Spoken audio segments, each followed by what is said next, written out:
नमस्कार, आप देख रहे हैं हमारा खास कार्यक्रम न्यूज पंच और मैं हूं आपके साथ कृतिका। जहां न्यूज पंच में खबरें सिर्फ खबर नहीं रह जाती बल्कि पावरफुल इंपैक्ट के साथ आप सभी के सामने रखी जाती है और न्यूज पंच में हर खबर की तह तक जाया जाता है। यहां प्रेजेंटेशन का मिलता है एक नया अंदाज, फिर वो खबर चाहे देश की हो या दुनिया की, राजनीति की हो या अर्थव्यवस्था की या फिर आम आदमी से जुड़ी हुई, और खबर से जुड़े हुए हर एक पहलू को पहुंचाने के साथ साथ ग्राउंड पर मौजूद अपने रिपोर्टर से जानते हैं खबर से जुड़ा हुआ एक एक अपडेट। तो चलिए शुरुआत करते हैं न्यूज पंच की प्रमुख खबरों के साथ और नजर डालते हैं टॉप लाइन्स पर,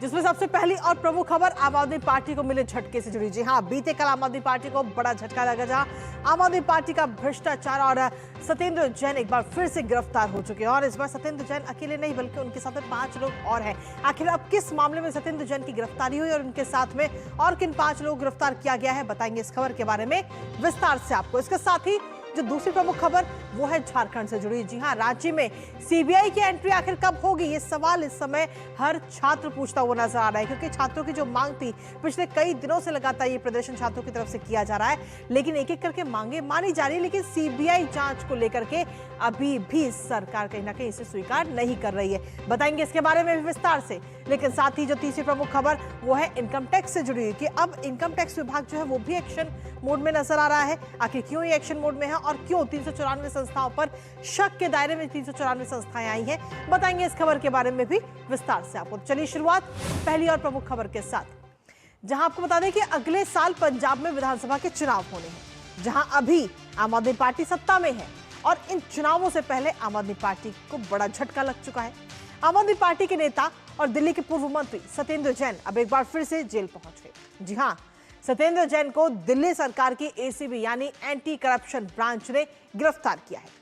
दरअसल दिल्ली जल बोर्ड के सीवेज ट्रीटमेंट प्लांट टेंडर में बड़े घोटाले के आरोप में गिरफ्तारी हुई और सत्येंद्र जैन के साथ 5 अन्य लोग भी अरेस्ट हुए हैं।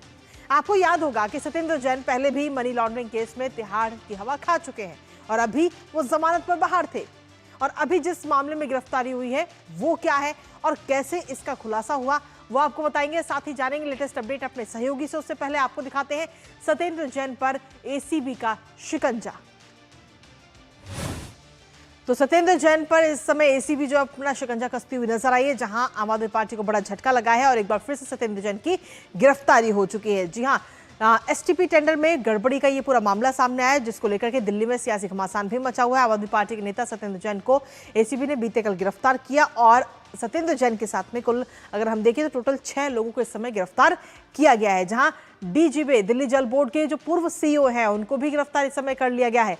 इसके साथ ही 3 निजी कंपनियों से जुड़े हुए आरोपियों को भी हिरासत में लिया गया। दरअसल आपको बता दें कि एसटीपी टेंडर शर्तों में हेरफेर की तमाम आरोपों के बीच में ये बड़ी गिरफ्तारी हुई है और 11 मई 2024 को एसीबी ने इस पूरे मामले को लेकर एफआईआर दर्ज की थी, जिसके बाद में अब इस पूरे मामले में ये गिरफ्तारी हुई है और आज कोर्ट में पेश भी किया जाना है सत्येंद्र जैन को। और सत्येंद्र जैन के साथ ही जो उनके बाकी अन्य आरोपी हैं उनको भी आज कोर्ट में पेश किया जाएगा। आखिर दिल्ली जल बोर्ड का पूरा मामला क्या है, एसटीपी टेंडर मामला क्या है, एक नजर उस पर भी डाल लेते हैं। दरअसल आपको बता दें कि दिल्ली जल बोर्ड का जो एसटीपी अपग्रेडेशन प्लान है उससे पूरा ये मामला जुड़ा हुआ है और इसके साथ ही दिल्ली जल बोर्ड के 4 एसटीपी टेंडरों पर सवाल कहीं ना कहीं इस पूरे मामले में अब खड़े हो रहे हैं। रकम से प्रॉपर्टी खरीदने की भी जांच इस समय की जा रही है। टेंडर शर्तों में कथित हेरफेर का पूरा मामला सामने है, जिसमें एफआईआर दर्ज की गई और किसी खास कंपनी को फायदा पहुंचाने के आरोप इस समय सत्येंद्र जैन और उनके साथ में जो बाकी 5 लोग हैं उन पर ये आरोप गंभीर आरोप लगे हैं।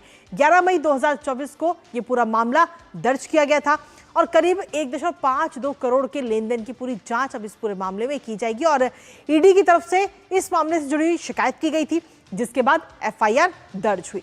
दिसंबर 2025 में चार्जशीट भी दाखिल हुई और सत्येंद्र जैन समेत 14 लोगों को आरोपी बनाया गया था इस पूरे मामले में, जिसमें अभी अगर हम देखें तो 6 लोगों की गिरफ्तारी हो चुकी है। रकम से प्रॉपर्टी खरीदने की भी अब जांच इस मामले में की जाएगी। लेकिन आखिर इस पूरे मामले का खुलासा किस तरीके से हुआ है, कैसे रडार पर आए सत्येंद्र जैन, वो भी आपको बताते हैं। दरअसल ईमेल और मैसेज से ये पूरा खुलासा हुआ है, जहां एसीबी को जांच में इलेक्ट्रॉनिक सबूत इस समय मिल चुके हैं। अधिकारी और निजी लोगों की जो आपसी बातचीत है वो सामने आई है, जिसमें ईमेल और मैसेज से मिलीभगत के संकेत में, जिसके बाद ये गिरफ्तारियां हुई। इसके साथ ही टेंडर दस्तावेज पहले ही साझा किए गए और बाद में उन्हें टेंडर प्रक्रिया में शामिल कर लिया गया और किसी खास कंपनी को इस दौरान फायदा पहुंचाने की गंभीर आरोप लगे हैं। अधिकारी और कंपनी की जो गठजोड़ है, उस गठजोड़ की बातें भी इसमें सामने आई हैं। तो सीधे तौर पर इस समय आम आदमी पार्टी के जो नेता हैं सत्येंद्र जैन, वो इस समय घिरते हुए नजर आ रहे हैं। अब इस पूरे मामले को लेकर के, उनकी गिरफ्तारी को लेकर के कई सारे सवाल भी उठ रहे हैं। और क्योंकि खास बात अगर हम देखें तो अगले साल यानी कि 2027 में विधानसभा के चुनाव भी है पंजाब के अंदर, जिसको लेकर के इस समय कहीं ना कहीं एक बड़े झटके के तौर पर इसे देखा जा रहा है। अब इसको लेकर के भारतीय जनता पार्टी किस तरीके से प्रतिक्रिया करती हुई नजर आई है, एक बार वो आपको सुनाते हैं। आम आदमी पार्टी की तत्कालीन सरकार ने ये अपने पूरे कार्यकाल में दिखा दिया कि उनकी पूरी नीयत केवल अपने प्रचार प्रसार और भ्रष्टाचार की थी। आपने देखा होगा कि आम आदमी पार्टी की सरकार के पूरे कार्यकाल में एक भी एसटीपी प्लांट दिल्ली में नहीं लगा। ये पूरा का पूरा पब्लिक मनी स्कैम के माध्यम से तत्कालीन आम आदमी पार्टी और आम आदमी पार्टी के नेताओं ने खुर्द बुर्द कर दिया। आज जब इन्वेस्टिगेटिंग एजेंसीज ने सत्येंद्र जैन जी और उनके साथ 4 और अभियुक्तों को अरेस्ट करा है, तो दिल्ली की जनता को न्याय मिलेगा। ये एक बार पुनः एक आशा की किरण जनता के जहन में जरूर जगी है। केजरीवाल जो बार बार माफी मांगते थे, मैं यमुना जी को साफ करने के लिए मुझे 5 साल चाहिए, मैं अभी नहीं कर पाया, मुझे माफ कर दो, अगले 5 साल दे दो। 2020 में फिर इन्होंने 5 साल मांगे, माफी मांगी दिल्ली की जनता से। इसलिए मांगी क्योंकि मोटा घोटाला, मोटे पैसे का घोटाला सत्येंद्र जैन अधिकारी और उस समय के जो ठेकेदार थे उन्होंने किया है, जिसकी वजह से यमुना जी के जो सीवेज ट्रीटमेंट प्लांट लगने थे वो प्लांट नहीं लग पाए और उसके लिए जो आवंटित पैसा था वो सत्येंद्र जैन अधिकारी और ठेकेदारों की जेब में गया है। तो भारतीय जनता पार्टी कहीं ना कहीं हमलावर है, लेकिन हालांकि ये भी जानना बेहद जरूरी है कि ये कोई पहली बार नहीं जब सत्येंद्र जैन की गिरफ्तारी हुई है। इससे पहले भी वो जेल की हवा खा चुके हैं, तिहाड़ जेल में वो रह चुके हैं। जब 30 मई 2022 को ईडी ने उन्हें गिरफ्तार किया था मनी लॉन्ड्रिंग मामले में, उस दौरान उनकी गिरफ्तारी हुई थी। 2017 में आय से अधिक संपत्ति का ये पूरा मामला था। 2015 से 16 में संपत्ति जुटाने के आरोप भी सत्येंद्र जैन पर लग चुके हैं। हवाला और शेल कंपनियों से रकम लेने का भी आरोप सत्येंद्र जैन पर है। दिल्ली के आसपास जमीन खरीदने में इस पैसे का इस्तेमाल किया गया और करीब 872 दिन वो जेल में रहे थे। तो अब एक बार फिर से वो जेल की सलाखों के पीछे कहीं ना कहीं नजर आ सकते हैं। हालांकि अब आज की अगर हम बात करें तो आज उन्हें कोर्ट में पेश किया जाना है। नजर रहेगी इस खबर पर और इसी पर ताजा अपडेट ले लेते हैं। हमारे साथ में हमारे सहयोगी मोहित शुक्ला इस वक्त जुड़ गए हैं, सीधा उनका रुख करेंगे। मोहित, क्या कुछ लेटेस्ट अपडेट है आपके पास में? सत्येंद्र जैन अब एक बार फिर से कहीं ना कहीं जेल की सलाखों के पीछे जाते हुए नजर आ रहे हैं और खास बात इसमें अगर हम देखें तो उनके साथ में 5 लोग और हैं। मोहित, देखिए कृतिका, जो 5 लोग हैं वो कोई छोटे मोटे आदमी नहीं है। वो दिल्ली जल बोर्ड के उसमें सीओ का नाम शामिल है और 5 अन्य लोग हैं, यानी कि टोटल इन 6 लोगों को एंटी करप्शन ब्यूरो ने कल देर रात गिरफ्तार किया। अब आप समझिए कि इनको कल ही अरुणा आसिफ अली अस्पताल में इनका मेडिकल कराया गया। रात भर एसीबी के दफ्तर में ही रहे और सुबह आज मेरी मौजूदगी राउस एवेन्यू कोर्ट के ठीक बाहर है और आज उन सभी आरोपियों की यहाँ पर पेशी होनी है। उसके बाद आगे की रिमांड ली जाएगी। और ये सभी को पता है कि जिस तरीके से दिल्ली जल बोर्ड में कथित तौर पर अब जो चीजें सामने आ रही हैं, उसके बाद जांच में बहुत कुछ चीजें और भी सामने आएंगी। लेकिन इतना तय है कि 2024 में, मई 2024 में विजिलेंस की शिकायत के बाद ये पूरा मामला दर्ज होता है। इसमें अब बहुत सारी कड़ियां जुड़नी शुरू हो गई हैं और सबसे बड़ी बात यह है कि अगले साल, जिसका आपने जिक्र किया कि पंजाब सूबे में भी विधानसभा के चुनाव है, सत्येंद्र जैन वहां के सह प्रभारी हैं। ऐसा व्यक्ति जो कि घोटाले का आरोपी है, उसको आम आदमी पार्टी अगर सह प्रभारी के तौर पर किसी सूबे की जिम्मेदारी सौंपती है तो आप समझिए कि फिर दिल्ली के साथ साथ पंजाब का भी सूरत हाल आप देख ही सकती हैं कि क्या होगा। यही वजह है कि अब वहां के लोग भी बहुत ज्यादा फिक्रमंद है। बीजेपी इसी चीज को लेकर लगातार हमलावर है। वो ये कह रही है कि ऐसे भ्रष्टाचारी आदमी को, ऐसे घोटालेबाज आदमी को आपने ये जिम्मेदारियां दी हैं। और आप एक और चीज जिसका मैं आज आपको जिक्र करना चाहूंगा, ये जो लगभग मान लीजिए कि 1,52,00,000 रुपए की जो पैसा है वो उसका जो उसमें उसकी रिश्वत दी गई। उसके बाद उसी पैसे से दिल्ली में कई सारी प्रॉपर्टियां खरीदी गई। उस पैसे का बंदर बांट हुआ, किसके बीच हुआ? आप समझिए कि सत्येंद्र जैन हो, चाहे वो उदित प्रकाश राय हो या फिर वो दूसरे 4 और आरोपी हो, इन 6 आरोपियों के बीच में उस पैसे का बंदर बांट हुआ। तो राउस एवेन्यू कोर्ट में अब से लगभग कुछ देर बाद उन सभी को पेश किया जाएगा, आगे की रिमांड मांगी जाएगी और आगे की जो भी स्थिति होगी धीरे धीरे साफ होगी। चलिए, आप इस खबर पर नजर अपनी लगातार बनाए रखिएगा। फिलहाल बहुत बहुत शुक्रिया मोहित, तमाम जानकारी और अपडेट्स हमारे साथ साझा करने के लिए। तो इस बड़ी खबर पर नजर हमारी लगातार बनी रहेगी, लेकिन इसी बीच न्यूज पंच में रुकेंगे छोटे से ब्रेक के लिए। आप बने रहिए हमारे साथ।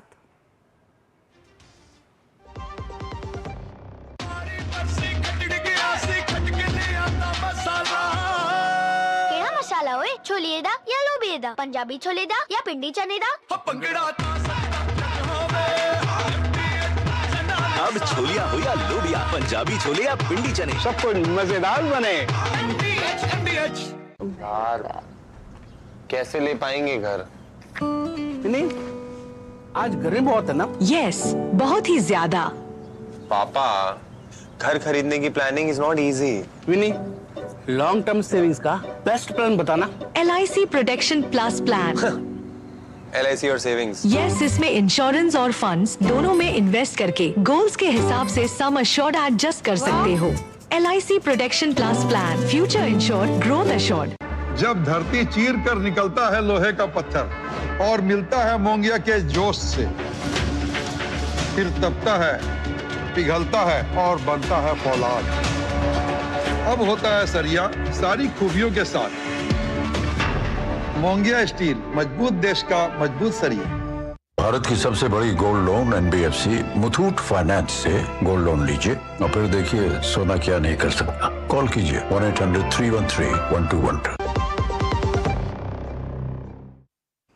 और ब्रेक के बाद एक बार फिर से स्वागत आप सभी का। रुक करते हैं अब हमारी अगली महत्वपूर्ण खबर का, जो है झारखंड से जुड़ी है, जहां झारखंड में भर्ती परीक्षाओं में अनियमितताओं के आरोप के बीच अभ्यर्थियों ने जो विरोध प्रदर्शन शुरू किया था, इस संबंध में अब राज्य सरकार के फैसले के बाद एक तरह से अपने निष्कर्ष पर पहुंच गए। जी हां, सरकार ने TDPL के संचालन में हुई JSSC CGL परीक्षा रद्द करने का निर्णय लिया और यह प्रदर्शनकारी विद्यार्थियों की एक प्रमुख मांगों में से एक थी। हालांकि इसके अलावा झारखंड लोक सेवा आयोग 14 की परीक्षा रद्द होगी और JPSC 11 से लेकर 13 की भी जांच की जाएगी। और साथ ही सरकार ने परीक्षा आयोजित कराने वाली निजी कंपनी TDPL द्वारा आयोजित सभी परीक्षाओं और उसकी ओर से जारी नतीजों को भी रद्द करने का बड़ा फैसला लिया। अब इन फैसलों को लेकर आंदोलनकारी छात्रों की तरफ से क्या कुछ कहा गया है वो आपको बताएंगे, लेकिन उससे पहले आपको दिखाते हैं कुछ तस्वीरें जहां छात्र CBI जांच की मांग पर इस समय लगातार अड़े हुए हैं। तो ये तस्वीरें इस समय आपको दिखा रहे हैं और ऐसे में सवाल ये उठ रहा है कि आखिर हेमंत सोरेन क्या करेंगे, क्योंकि छात्र अपनी मांगों पर अड़े हुए हैं। उनकी कुछ मांगों को मान लिया गया है, लेकिन अभी भी CBI जांच की जो मांग छात्रों की तरफ से की जा रही थी उस पर सरकार ने हामी नहीं भरी है, जिसकी वजह से अभी भी जो छात्र हैं वो अभी भी गुस्से में नजर आ रहे हैं और फ्लैश मार्च जो है वो निकाला गया है। छात्रों ने साफ कहा है कि CBI जांच जरूरी है और जब तक CBI जांच नहीं की जाएगी, इस पूरे मामले में दोषियों के खिलाफ कड़ी कार्रवाई नहीं होगी, तब तक ये आंदोलन ऐसे ही जारी रहेगा। तो सीधे तौर पर झारखंड से ये तस्वीरें, झारखंड के रांची की तस्वीर आपको दिखा रहे। बीते कल जब छात्रों की तरफ से ये फ्लैश मार्च निकाला गया विरोध में, और इसके साथ ही सोरेन सरकार की तरफ से U-टर्न भी लिया गया। दरअसल छात्र आंदोलन के बाद में CM सोरेन जागे हैं और पिछले करीब अगर हम देखें तो लगभग 3 हफ्ते से ज्यादा वक्त हो गया है तब से छात्र लगातार अपना विरोध प्रदर्शन कर रहे हैं, आंदोलन करते हुए नजर आए, जिसके बाद में बीते कल 44 भर्ती परीक्षाओं को रद्द कर दिया गया। अनियमितताओं की वजह से ये एक्शन लिया गया। हालांकि छात्रों की तरफ से इसके पीछे एक बड़ा आंदोलन भी है, क्योंकि लगातार ये आंदोलन किया जा रहा था। JPSC TDPL ने आयोजित की थी ये परीक्षा, जिसके बाद सरकार ने इन सभी परीक्षाओं को रद्द करने की सूची भी जारी कर दी है। लेकिन आखिर धांधली गैंग सरगना कहाँ है, ये सवाल भी इस समय उठ रहा है, क्योंकि JPSC JSSC भर्ती घोटाला ही सामने आया, जहां बाबूलाल मरांडी की तरफ से आरोप लगाए गए हैं। और इसके साथ ही आपको बता दें कि सिर्फ JPSC पर कार्रवाई हुई है और JSSC पर मुख्यमंत्री हेमंत सोरेन चुप हैं, ये सवाल इस समय उठ रहा है। आइए आपको सुनवाते हैं क्या कुछ कहा बाबूलाल मरांडी ने। गिरफ्तारी तो कब से उन्होंने शुरू किया है, लेकिन मामला यहाँ तक नहीं है ना। इसके पीछे और कौन कौन लोग है ये कौन निकालेंगे। ये लोग तो एक प्रकार के इंस्ट्रूमेंट हैं। ये लोगों की गिरफ्तारी हुई तो अच्छी बात है, लेकिन मामला क्या है इतनी सहज नहीं है। क्योंकि इतनी बड़ी अगर गड़बड़ हर एग्जामिनेशन में लोगों ने गड़बड़ किया है, चाहे सहायक आचार्यों की नियुक्ति हो, चाहे माध्यमिक विद्यालय के शिक्षकों की नियुक्ति हो, चाहे वो महिला प्रवीक्षिका हो, यानी जितने भी CGL की यानी 3-4 वर्षों में जो क्या कहते हैं JSSC ने जो एग्जाम लिया, नियुक्ति प्रक्रिया प्रारंभ की, सब में गड़बड़ हुआ है, सब में नौकरी को बेचा गया। सब बच्चे जब डेलीगेशन मिले हैं, अलग अलग लोग हमारे पास आकर के लोग हमसे मिले, तो ये समझ में आया कि कोई भी परीक्षा को नहीं छोड़ा गया है। और इसके साथ ही हेमंत सोरेन सरकार के नोटिफिकेशन आने के बाद में अब छात्र नेता रविंद्र पासवान की तरफ से भी बयान सामने। उन्होंने कहा कि सरकार के नोटिफिकेशन में न्यायिक जांच के बारे में जो जानकारी दी गई है वो पूरी तरह से स्पष्ट नहीं है, साफ नहीं है, लेकिन आज कोर कमेटी की बैठक में हम उस पर चर्चा करेंगे। आइए आपको सुनाते हैं इस पूरे मामले पर क्या कुछ कहा रविंद्र पासवान ने। कल जो है सरकार के द्वारा जो हमारी सारी एग्जाम रद्द की गई थी उसका नोटिफिकेशन आई, हम लोगों ने उसका अध्ययन किया। सरकार की जो नोटिफिकेशन आया उसमें इंक्वायरी की जो बातें हैं न्यायिक जांच से रिलेटेड वो बहुत ज्यादा क्लियर नहीं है, लेकिन फिर भी हम लोग उसको समझेंगे। इसी को लेकर के आज हमारी कोर कमेटी का बैठक है। और इसी पर ताजा अपडेट के लिए सीधा रुख करते हैं इस वक्त रांची का, जहां से हमारे सहयोगी दिवाकर इस वक्त जुड़ रहे हैं। दिवाकर, सीधा आपके पास में आएंगे। अब 44 परीक्षाओं को रद्द करने का नोटिफिकेशन भी सामने आ चुका है। छात्रों की तरफ से आगे की रणनीति क्या है? क्योंकि एक तरफ तो छात्र लगातार सीबीआई जांच की मांग पर अड़े हुए, लेकिन वहीं दूसरी तरफ हेमंत सोरेन सरकार सीबीआई जांच से पीछे हटती हुई नजर आ रही है। दिवाकर,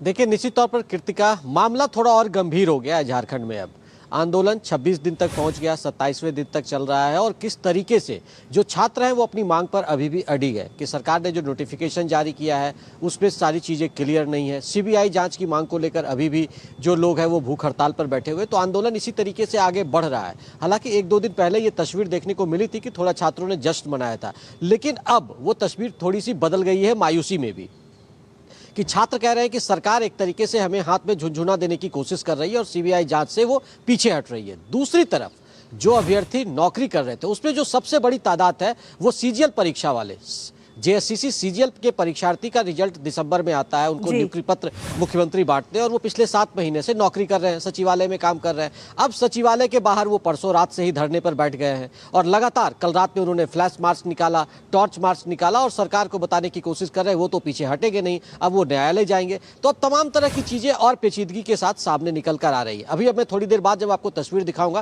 क्योंकि सचिवालय में आपसे थोड़ी देर बाद फिर जमावड़ा लगेगा छात्रों का, और वो छात्र जो कभी नौकरी करते थे, जो सफल अभ्यर्थी है, अब वो कह रहे हैं कि मैं तो सड़क पर आ गया तो मैं छात्र हो गया, मैं भी प्रदर्शन करूंगा। तो अब तमाम तरह की चीजें और जो है वो कंफ्यूजन पैदा कर रही है। लेकिन जो पहला पक्ष है जो लगातार 25-26 दिनों से आंदोलन कर रहा था वो अभी भी सीबीआई जांच की मांग पर अडिग है और जो न्यायिक जांच की बात सरकार ने की है उसमें बहुत सारी क्लियर नहीं है। इस बात को लेकर आज उनकी कोर कमेटी की बैठक हो रही है, तो शायद 1 बजे तक ये तस्वीर साफ होगी कि आगे इनकी रणनीति क्या होगी और किस तरीके से अपने ये आंदोलन को आगे बढ़ाएंगे जेपीएससी जेएससीसी रिफॉर्म मंच के जो अभ्यर्थी हैं सो। लेकिन दूसरी तरफ जो सफल अभ्यर्थी थे वो अब खुलकर सरकार के विरोध में आ गए हैं और वो लगातार अब सरकार के खिलाफ नारेबाजी भी कर रहे हैं कि उनके पास अगर सरकार उनका संज्ञान नहीं लेती है तो वो कोर्ट के दरवाजे खटखटाएंगे और हो सकता है कि आज से वो कोर्ट की और कानूनी प्रक्रियाएं भी शुरू हो जाए। कृतिका, यहाँ पे क्या ये कहा जा सकता है कि दिवाकर के हेमंत सोरेन जो है वो इस समय दोनों तरफ से फंस रहे हैं?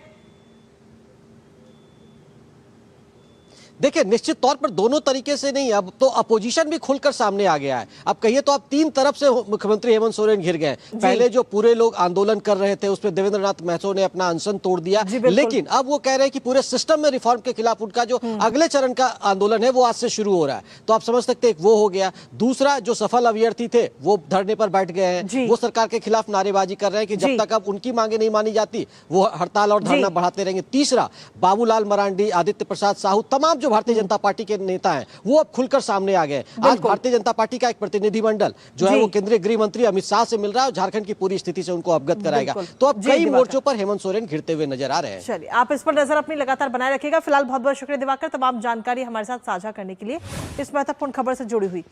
इसी के साथ अब रुक कर लेते हैं हमारी एक और खास खबर का।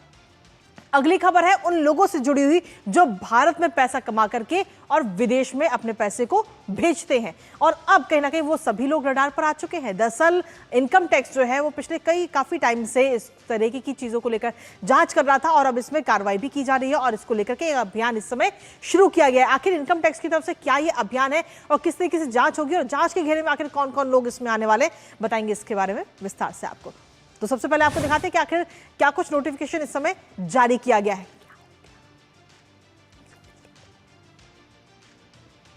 तो आईटी विभाग की तरफ से राष्ट्रव्यापी अभियान इस समय शुरू किया गया है। जहां 18 अगस्त 2026 से ये पूरा अभियान जो है वो शुरू हो चुका है और जांच के घेरे में कई संदिग्ध संस्थाएं इस समय इसमें आ चुकी हैं। और इसमें खासतौर पर अगर हम देखें तो जांच के घेरे में कई संस्थाएं आई हैं जो कहीं ना कहीं लेन देन का पूरा हिसाब किताब नहीं रख पा रही थी और जितना वो पैसा नहीं कमा रही है उससे ज्यादा पैसा विदेश में भेजा जा रहा था। इकाइयों का जो टर्नओवर है और जो उनका ट्रांजैक्शन है उसमें छोटा मोटा नहीं बल्कि अच्छा खासा अंतर नजर आया आयकर विभाग को, जिसके बाद में अब ये अभियान बीते कल से शुरू किया गया है। और ऐसी कई सारी संस्थाएं हैं जो ITR नहीं भरती है और अगर भरती हैं तो उनके जो पैसे का जो लेन देन का हिसाब है उसमें काफी अंतर नजर आता है। इसके साथ ही अगर हम देखें तो रेमिटेंस पर भी IT की तरफ से ये शिकंजा कसा जा रहा है। कैसे, वो भी आपको बता दें। दरअसल विदेश पैसा भेजने वाली जो इकाइयां हैं वो ITR नहीं भरती हैं और अगर ITR भर रही हैं तो ITR में बहुत कम वो अपना कारोबार दिखाती हैं, ना के बराबर उनका कारोबार, लेकिन उससे ज्यादा पैसा विदेश में भेजा जा रहा है। अब पैसे भेजने के लिए कई सारे फर्जी कारण बताए गए हैं जिसमें सॉफ्टवेयर भी बताया गया और इसके अलावा कई सारी वजह बताई गई हैं। और कई सारी ऐसी कंपनी, जब जांच हुई तो जांच में ये भी सामने आया कि कई सारी कंपनियां ऐसी हैं जो उनका रजिस्टर्ड एड्रेस है, जो पंजीकृत पता है, वहां पर वो कंपनियां नहीं पाई जाती। अब ऐसे में उन कंपनियों के अलावा चार्टर्ड अकाउंटेंट जिन्होंने उनकी ITR फाइल की, जिन्होंने पूरे फॉर्म भरे, उनको भी सीधे तौर पर चेतावनी दी गई है। और कुछ जो चार्टर्ड अकाउंटेंट्स हैं उन्होंने फॉर्म 15 CB सर्टिफिकेट जारी किया है और उन सभी को ये चेतावनी इस समय दी गई है। आखिर आयकर विभाग की तरफ से रडार पर कौन कौन से लोग इसमें सामने आए हैं वो एक बार आपको बताते हैं। दरअसल आयकर विभाग की रडार में सबसे पहले 394 जो संदिग्ध संस्थाएं हैं वो इस समय रडार पर आ चुकी हैं। और सिर्फ ये संस्थाएं नहीं बल्कि जो 36 चार्टर्ड अकाउंटेंट है और ये कुछ गिने चुने चार्टर्ड अकाउंटेंट हैं जो ITR फाइल कर रहे थे या फॉर्म 15 CB को भर रहे थे, वो भी इस समय रडार पर है और उनको चेतावनी भी दे दी गई है। इसके साथ ही सीमावर्ती राज्यों के 117 जो कंपनियां हैं जो सीमा से लगी हुई हैं वो कंपनियां इस समय रडार पर आ चुकी हैं। कागजों पर चलने वाली जो फर्जी कंपनियां जिन्हें हम आम बोलचाल भाषा में कहते हैं शेयर कंपनियां, वो भी इस समय रडार पर आ चुकी हैं। फर्जी चैरिटेबल ट्रस्ट जो हैं वो भी इस समय कहीं ना कहीं इनकम टैक्स की रडार पर आ चुके हैं। तो ये तमाम चीजें इस समय और इसके साथ ही अभी जो अभियान है वो इस समय शुरू हो चुका है। और इसी पर ताजा अपडेट लेते हैं। हमारे साथ में हमारे सहयोगी अजय मिश्रा इस वक्त जुड़ गए हैं, सीधा उनका करेंगे ताजा अपडेट के लिए। अजय, सीधे तौर पर इनकम टैक्स विभाग को ऐसी संस्थाओं की ये जानकारी मिली, ये पता चला जिनका कारोबार बेहद कम था लेकिन वो आयकर रिटर्न दाखिल नहीं कर रही थी, लेकिन विदेश में पैसे अच्छी खासी बड़ी रकम भेजी जा रही थी, जिसके बाद अब ये अभियान बीते कल से शुरू किया गया है। अजय। बिल्कुल कृतिका, और इसकी शुरुआत हुई जब एक बोगस कंपनी आई, यूं कहें कि एक ट्रस्ट का पता चला जिसने कोई कारोबार नहीं किया था लेकिन उसके खाते में अचानक बहुत बड़ी संख्या में डोनेशन आया, वो भी फॉरेन डोनेशन। तो आपको यह भी मालूम है कि जो FCRA एक्ट है उसमें बदलाव किया जा रहा है, बहुत सारे संस्थाओं को बैन किया गया है। NGO के माध्यम से ये मामला जब सामने आया CBDT के सामने, तब उन्होंने समझा कि क्यों न इसकी नेशन वाइड जांच की जाए कि जो फॉरेन रेमिटेंसेस भेजे जाते हैं बड़ी बड़ी कंपनियों को, क्या वाकई उनके कारोबार से वो मेल खाते हैं या नहीं। इस मिसमैच के बाद में ये फैसला लिया गया कि नेशन वाइड कैंपेन शुरू किया जाएगा। ये केवल कैंपेन नहीं है, ये इन्वेस्टिगेशन है और डेटा वेरिफिकेशन बेस्ड इन्वेस्टिगेशन है। इसलिए उन सभी कंपनियों की जांच, जितनी संख्या आपने बताई, उनकी जांच की जा रही है। साथ ही साथ जो प्रोफेशनल्स है जिन्होंने वो फॉर्म जारी किए जिनके आधार पर वो रेमिटेंसेस भेज सकते थे, उन प्रोफेशनल्स के लिए भी अब शायद अच्छे दिन नहीं होंगे, क्योंकि आने वाले दिनों में प्रावधान ये भी है कि उनको भी सजा का सामना करना पड़ सकता है अगर दोषी पाए जाते हैं। तो प्रोफेशनल्स और ऐसे फिक्टिशियस जो एंटिटीज हैं उन पर निगाह रखे जा रहे हैं। इसके साथ ही अजय ये भी जानकारी मिली है कि जो प्रोफेशनल्स हैं, जो चार्टर्ड अकाउंटेंट्स हैं, वो गिने चुने हैं। मात्र 36 जो चार्टर्ड अकाउंटेंट है उनका नाम सबसे ज्यादा इसमें निकलकर सामने आ रहा है कि वही उन्हीं के द्वारा ये जो CB फॉर्म है, फॉर्म 15 CB, वो भरा जा रहा है और वो जारी किया जा रहा है। बिल्कुल ये बात स्पष्ट है और स्वयं प्रधानमंत्री ने अपने स्तर पर इस बात को अपील की थी। सभी चार्टर्ड अकाउंटेंट्स के फोरम पर ICAI का सालाना समारोह था, उसमें उन्होंने कहा था कि ये बहुत बड़ी जिम्मेदारी है चार्टर्ड अकाउंटेंट्स की, क्योंकि वो जो प्रोफेशनल कॉर्पोरेट गवर्नेंस होता है उसको सुनिश्चित करने के लिए बहुत ही महत्वपूर्ण कड़ी है। और इसलिए उनकी जिम्मेदारी और ज्यादा बढ़ जाती है, क्योंकि उनको संविधान ने अधिकार दिया है उन फॉर्म्स को साइन करने का, उन डेटा सेट्स को साइन करने का, उन बैलेंस शीट को साइन करने का। इसलिए उनकी जिम्मेदारी बनती है कि वो क्रॉस चेक करें कि कहीं कोई फिक्टिशियस इन्वेस्टमेंट हो रहा है नहीं। और इसलिए ये कुछ प्रोफेशनल्स जांच के दायरे में है और ये कहा जाता है कि बहुत जो ज्यादातर लोग इसके ऐसी गतिविधियां नहीं करते, लेकिन कुछ लोगों की वजह से जो पूरा इकोसिस्टम है उस पर नेगेटिव इंपैक्ट पड़ता है और उसकी भी जांच की जा रही है। और अगर कोई दोषी पाया जाता है तो कड़ी कार्रवाई की जाएगी, ऐसा इनकम टैक्स विभाग का मानना है। बहुत बहुत शुक्रिया तमाम जानकारी और अपडेट्स हमारे साथ साझा करने के लिए, इस महत्वपूर्ण खबर से जुड़ी हुई। तो सीधे तौर पर इनकम टैक्स विभाग को ये पूरी जानकारी मिली थी, जिसके बाद अब ये बड़ा अभियान जो है वो इस समय शुरू किया गया और इसके साथ ही जो प्रोफेशनल्स हैं, जो चार्टर्ड अकाउंटेंट्स हैं, उनको भी इस समय चेतावनी जारी कर दी गई। इस खबर पर नजर हमारी लगातार बनी रहेगी, लेकिन इसी के साथ फिलहाल न्यूज पंच मुझे हमारी पूरी टीम को दीजिए अनुमति इस वादे के साथ कि दोपहर 2 बजे फिर होगी मुलाकात। तब तक के लिए नमस्कार।